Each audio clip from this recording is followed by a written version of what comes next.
G ka ba sa adventures this 2025? Pwedeng isama sa bucket list ang hiking sa challenging na Mount Kabunyan. Alamin sa report na ito. Sa bundok na itinuturing na sagrado, para ka na ring umakyat sa kalangitan at tumawid sa buwis-buhay na hanging bridge sa matarik na bundok. Sa mga may travel goals sa 2025, pwedeng umakyat sa Mount Kabunyan sa Bakun, Benguet. Bukod sa haba ng hike na 4 hanggang 5 oras, matarik ang ilang bahagi. Kaya challenging ito maging sa mga seasoned hikers. There is some part na malapit dun sa pinaka-summit, yung mismong tagilid na napaka-steep. And it was just located just right beside ng cliff.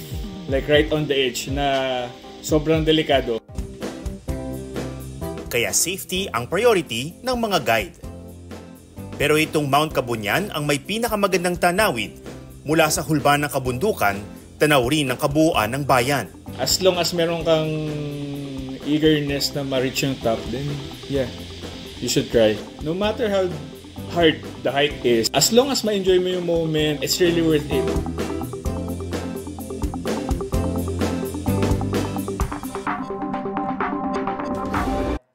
Huwag magpahuli sa mga balitang dapat niyong malaman. Mag-subscribe na sa GMA Integrated News sa YouTube.